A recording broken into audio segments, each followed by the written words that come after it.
Hello dear friends, welcome to the Arunachal times youth analysis. तो आज हम लोग 13 फरवरी की बात करेंगे। बट बिफोर वी स्टार्ट, आपके लिए एक इंपॉर्टेंट अनाउंसमेंट है। जो स्टूडेंट्स एपीपीएससी की प्रिपरेशन कर रहे हैं, जो प्रीलिम्स प्लस मेंस का कंप्लीट कोर्स ज्वाइन करना चाहते हैं, तो उनके लिए हम एक स्कॉलरशिप टेस्ट अरेंज कर रहे हैं। ठीक है, टॉप 20 स्टूडेंट्स के लिए स्कॉलरशिप है और जो फर्स्ट रैंक लाएगा उसको 100% स्कॉलरशिप मिलेगी। टिल लास्ट के जो 11 से 20 रैंक होंगे उनको भी 25% स्कॉलरशिप हम इसमें प्रोवाइड करेंगे। टेस्ट आपका ईटानगर सेंटर में होगा। लास्ट डेट रजिस्ट्रेशन की 20 फरवरी है, तब तक आप इसको रजिस्टर कर सकते हैं।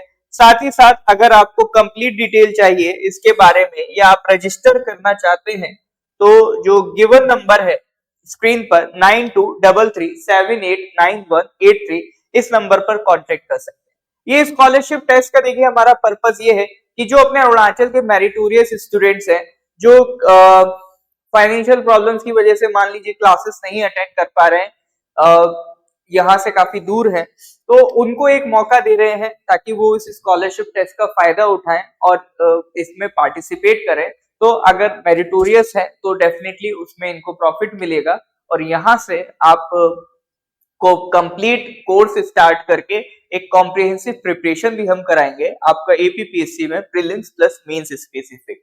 इसमें मेंस की रिगार्डिंग आपका answer writing evaluation, answer writing practice, GS 1, GS 2, 3, 4, ये सब आपका कंप्लीट कराया जाएगा। ठीक है, तो फर्दर डिटेल के लिए 9233789183 इस नंबर पे आप कांटेक्ट कर सकते हैं। ठीक है, चलिए तो स्टार्ट करते हैं सर। तो सबसे पहले आज का जीके का क्वेश्चन है सर आपका, when was Arunachal Pradesh separated from Assam? Arunachal Pradesh Assam से सेपरेट हुआ था जब वो यूनियन टेरिटरी बना था। तो आपको यही जवाब देना है। आंसर सिंपल है, कमेंट में आप बताइए। ठीक है, डेली बेसिस पे हम एक जीके का क्वेश्चन कर रहे हैं, लास्ट में एक मेंस का क्वेश्चन देखेंगे। ठीक है, तो पर्पस यही है कि आपका एपीपीएससी या एपीएसएसबी इन एग्जाम्स की जो प्रिपरेशन है वो कंटिन्यूअस रहे, एक कंसिस्टेंसी मेंटेन रहे। इसी वजह से हम डेली कुछ ना कुछ क्वेश्चंस आपके साथ एड ऑन कर रहे हैं। बाकी इसमें और भी जो आपको वैल्यू एडिशन लगता है आप करना चाहिए, वो भी आप हमें सजेशंस में बता सकते हैं, कमेंट्स में बता सकते हैं। ठीक है, चलिए तो सबसे पहले सर आज की न्यूज है, आईसीएआर एपी सेंटर ऑर्गेनाइजेस किसान मेला। आईसीएआर क्या है? Indian council of agricultural research. ठीक है, तो इसका जो अरुणाचल विंग है उन्होंने एक मेला ऑर्गेनाइज किया है, किसान मेला। तो लेपरआडा में ये आपका मेला ऑर्गेनाइज हुआ है। इसमें सबसे पहली चीज तो आप थीम याद रखेंगे, from tradition to innovation tribal agriculture. ठीक है, तो ये इस मेला की थीम थी। किस बारे में डिस्कशन हुआ? Organic farming, market oriented cultivation और सबसे important one district one product initiative. ये वन डिस्ट्रिक्ट वन प्रोडक्ट क्या है? हर एक डिस्ट्रिक्ट में देखिए अरुणाचल में इतनी सभ्यताएं हैं, इतने स्किल्स हैं, तो हर एक डिस्ट्रिक्ट की एक स्किल को उठा के, एक प्रोडक्ट को उठा के जो उस डिस्ट्रिक्ट का फेमस होगा उसको प्रमोट किया जाएगा मार्केट में, ताकि उसकी इकोनॉमी डेवलप हो। ठीक है, importance of indigenous knowledge for sustainable agriculture. देखिए जैसे अपना नॉर्थ ईस्ट ऑर्गेनिक फार्मिंग में अच्छा परफॉर्म कर रहा है, ठीक है, तो एक आज के वक्त में बढ़ते क्लाइमेट चेंज के साथ सस्टेनेबल एग्रीकल्चर की जरूरत है। तो जो अपना अरुणाचल में इंडिजीनियस नॉलेज है एग्रीकल्चर को लेके, उसको कैसे इसमें यूटिलाइज किया जा सकता है, इस बारे में ये डिस्कशन हुआ था। ठीक है, तो इसको आप मेन पर्सपेक्टिव में भी देख सकते हैं कि कभी मान लो क्वेश्चन आता है आपका सस्टेनेबल एग्रीकल्चर पे या आपका अरुणाचल के एग्रीकल्चर पे, तो अगर उसमें इनिशिएटिव वगैरह की बात की जाए तब आप इसको मेंशन कर सकते हैं कि किस तरह से आपका जो आईसीईआर एपी है उन्होंने किसान मेला ऑर्गेनाइज किया था और वहां पर उन्होंने tradition to innovation tribal agriculture theme के अंदर ये सारे डिस्कशन करवाए। ठीक है, तो ये एज एन एग्जाम्पल आप बहुत स्मूथली यूज कर सकते हैं। बाकी थोड़ा डिटेल में भी आप इसके बारे में पढ़ सकते हैं कि ट्राइबल एग्रीकल्चर में क्या क्या चीजें आपका आती हैं। ठीक है, चलिए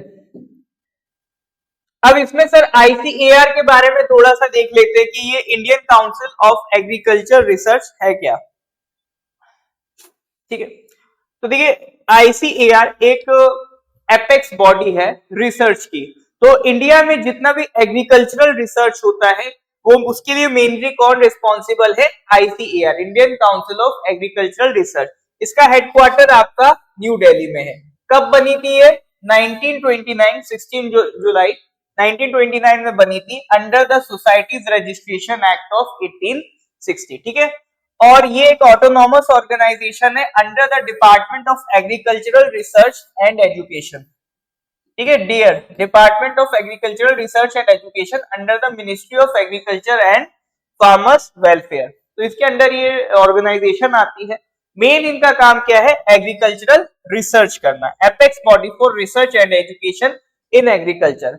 जितनी भी एग्रीकल्चरल कॉलेजेस होते हैं, यूनिवर्सिटीज होती है, उनका ये एफिलिएशन भी देता है। जैसे अगर कोई टेक्निकल कॉलेज है, जैसे बीटेक वगैरह के होते हैं, तो उनको रिकॉग्निशन कौन देता है? AICTE, all India council for technical education. ठीक है, इसी तरह से एग्रीकल्चरल यूनिवर्सिटीज और कॉलेजेस को एफिलिएशन आपका कौन देता है? ICAR। क्योंकि इंडिया में एग्रीकल्चरल रिसर्च और एजुकेशन के लिए मेनली कौन रिस्पॉन्सिबल है? आपका ICAR। जो ग्रीन रेवोल्यूशन हुआ था उसमें भी इन्होंने काफी एक इंपॉर्टेंट रोल प्ले किया था। ठीक है, तो ये कुछ पॉइंट्स ध्यान रखिएगा ICAR के रिगार्डिंग।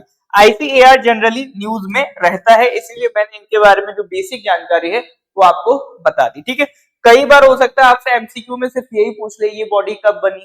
ठीक है, तो ये ध्यान रखिएगा। चलिए नेक्स्ट आते हैं आपका हाइलाइट्स ऑफ हैंडीक्राफ्ट्स एग्जीबिशन। अभी ईटानगर में एक हैंडीक्राफ्ट्स एग्जीबिशन ऑर्गेनाइज हुई है। ठीक है, तो उसके कुछ हाइलाइट्स देख लेते हैं, उसका क्या इम्पैक्ट है।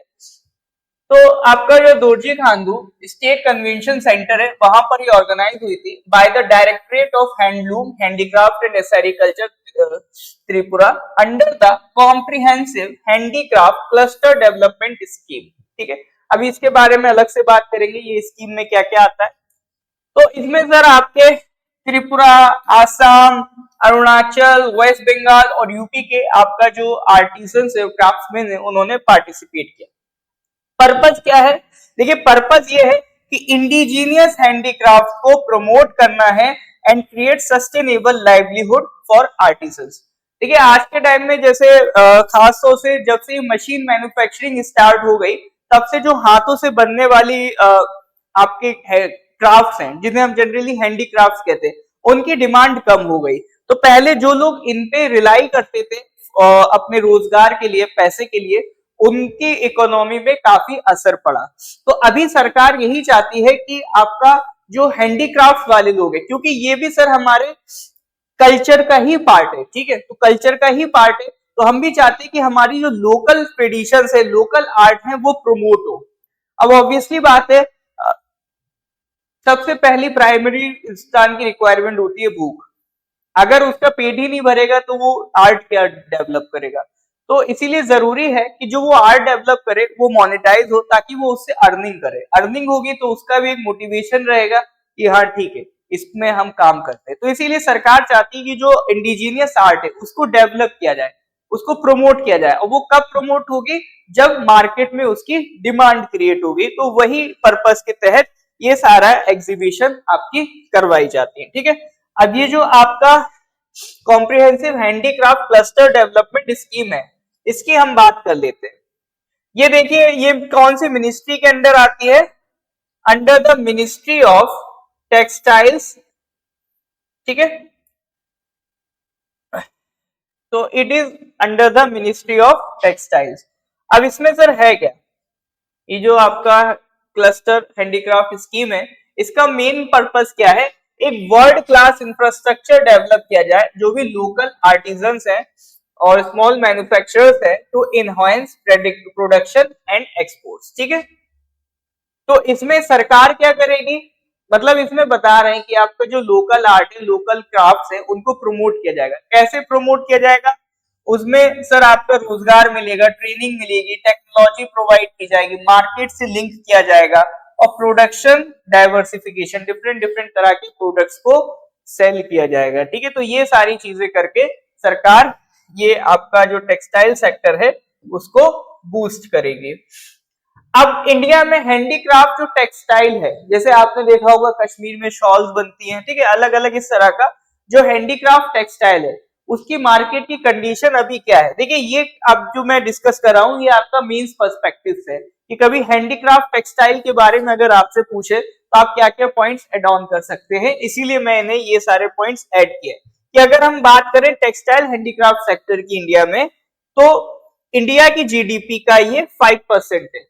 ये इंपॉर्टेंट फैक्ट है, कभी इस पे अगर सवाल आ जाए टेक्सटाइल हैंडीक्राफ्ट पे तो आप लिख सकते हैं it accounts for 5% of India's GDP and 12% of export earnings, यानी जितना हम एक्सपोर्ट कर रहे हैं उसका 12% किससे कर रहे हैं, टेक्सटाइल हैंडीक्राफ्ट से, ठीक है।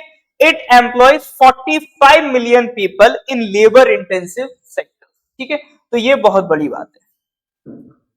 दूसरा अब आता है इसमें क्या क्या चैलेंजेस है, तो टेक्सटाइल हैंडीक्राफ्ट में क्या क्या हमें प्रॉब्लम्स फेस करने को मिलती है। ठीक है, सबसे पहली चीज तो हमारे डोमेस्टिक मार्केट में ही कंपटीशन है, इतने हैंडीक्राफ्ट होने की वजह से इनकी डिमांड ज्यादा है, सप्लाई नहीं है, उसमें बैलेंस नहीं बन पा रहा है, ठीक है। Quality and technological advantage of competing countries, other जो हमारे कॉम्पिटिटर्स हैं लाइक चाइना, साउथ अफ्रीका, तो उनके पास क्वालिटी ज्यादा अच्छी है, टेक्नोलॉजी ज्यादा अच्छी है, जिस वजह से उनके प्रोडक्ट्स और बेटर निकल के आ रहे हैं, ठीक है, तो वो एक कंपटीशन लगा हुआ है। Outdated technology and lack of foreign investment, जबकि हमारे यहाँ क्या टेक्नोलॉजी की कमी है, जिस वजह से उस क्वालिटी पे हम पहुंच नहीं पा रहे हैं। दूसरा, फॉरेन इन्वेस्टमेंट हमारे पास कम आ रहा है इसके रिगार्डिंग, तो ये कुछ हमारे पास इश्यूज हैं रिगार्डिंग टेक्सटाइल हैंडीक्राफ्ट्स, ठीक है। अब इसको इंप्रूव करने के लिए सरकार क्या कर रही है, तो what are the major initiatives taken by the government, तो सबसे पहले तो एक स्कीम है अंबेडकर हस्तशिल्प विकास योजना। हस्तशिल्प वही हैंडीक्राफ्ट को कहते हैं, अंबेडकर हस्तशिल्प विकास योजना। इसमें सरकार क्या कर रही है, जो आर्टिजन है, जो ये आर्ट बना रहे हैं, हैंडीक्राफ्ट बना रहे हैं, उनको सेल्फ हेल्प ग्रुप्स में डाल रहे हैं, ठीक है, ताकि बल्क प्रोडक्शन किया जा सके। साथ ही साथ marketing support and services scheme, सरकार इसमें फाइनेंशियल एड प्रोवाइड करेगी, जैसे ट्रेड फेयर्स, एग्जीबिशंस वगैरह लगाई जा रही, तो ये सब इसी के अंडर किया जा रहा है, ठीक है।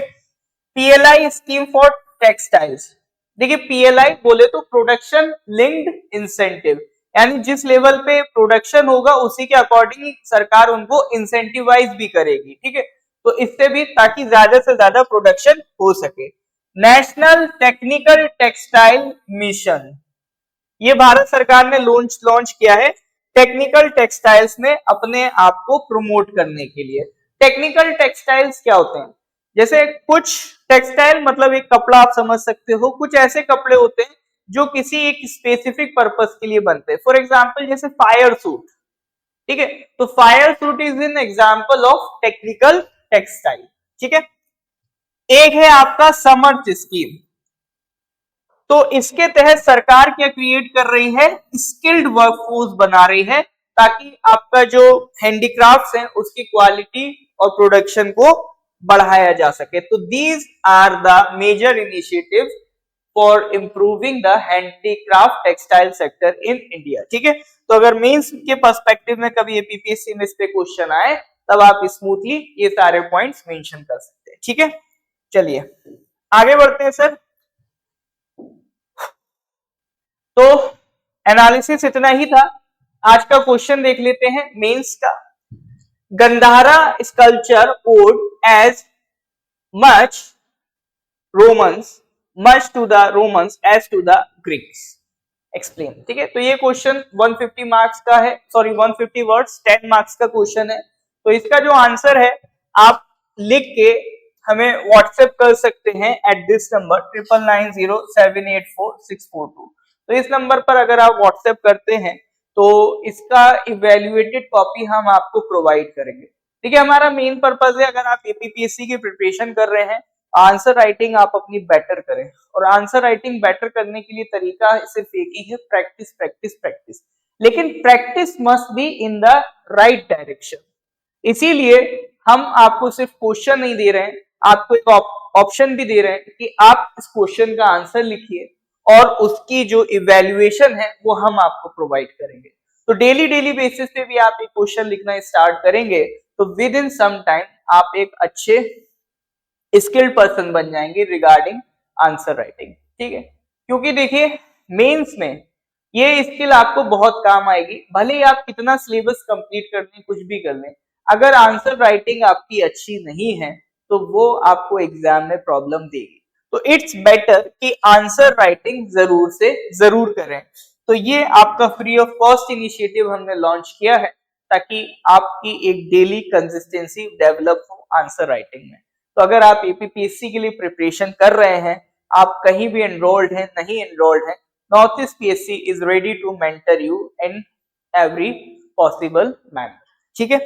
चलिए, तो आंसर राइटिंग के रिगार्डिंग देखिए हमने कोर्स भी लॉन्च कर रखा है आपका, इसमें मॉक टेस्ट प्रैक्टिस भी है, डेली क्वेश्चंस भी दिए जा रहे हैं, उनके आंसर्स के इवैल्यूएशन भी आपको कराया जा रहा है ना, आपका उनका मॉडल आंसर्स भी दिए जा रहे हैं।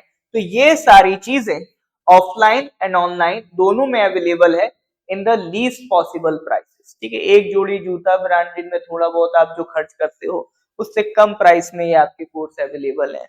ऑफलाइन में मात्र 5000 में है, ऑनलाइन में आप 3000 रुपए में ये complete answer writing practice course, आपका अभ्यास कोर्स को आप ज्वाइन कर सकते हैं।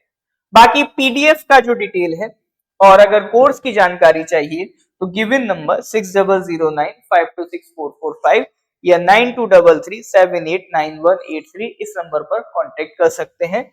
और अगर इसका पीडीएफ चाहिए जो हम एमसीक्यू आपको प्रोवाइड कर रहे हैं उसका जो आंसर होगा करेक्ट आंसर वो पीडीएफ में आपको मिल जाएगा। पीडीएफ आप हमारा टेलीग्राम चैनल से ज्वाइन कर सकते हैं, ये क्यूआर कोड को स्कैन करके भी, साथ ही साथ डिस्क्रिप्शन में भी आपको लिंक मिल जाएगा, वहां से भी आप हमारा टेलीग्राम चैनल डायरेक्ट ज्वाइन कर सकते हैं, ठीक है।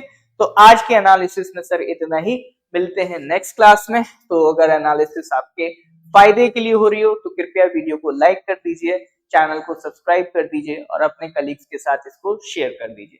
तो थैंक यू वेरी मच, मिलते हैं अगले एनालिसिस में। Have a nice day.